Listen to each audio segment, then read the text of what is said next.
Yeah, we've got a lot of homeowners, including myself, that are really struggling with a lot of lawn issues here, considering our prolonged drought. And so there are some things that we can do.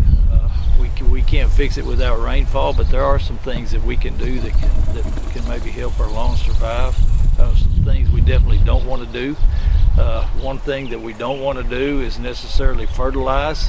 What that does is initiates a lot of extra leaf growth when we get a rainfall event like we just did.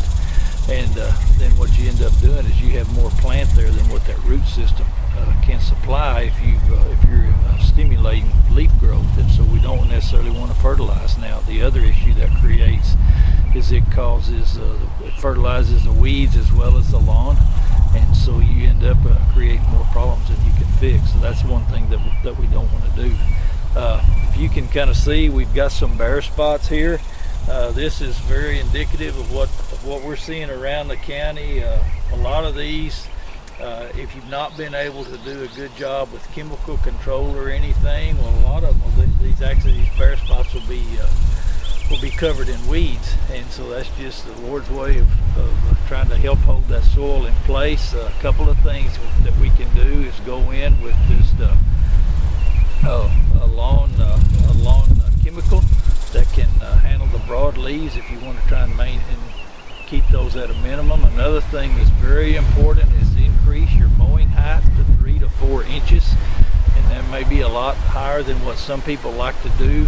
But anytime you can increase that mowing height to 3 or 4 inches, what you're doing is putting a lot more pressure on those weeds that need sunlight. And so that's one thing we can do. Another thing that you can do that will help is these bare spots are drying out when we get our winds and our high temperatures. We can just put a real thin layer, ½ inch or for sure less than an inch of real fine mulch, or else even put some compost on these bare areas, and that'll help to form an insulation there, plus it'll help to catch some moisture when we do get some rainfall. So that's a really good way.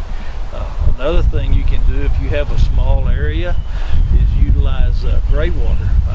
I've been utilizing gray water around my back door and my patio that I'm taking from my washing machine.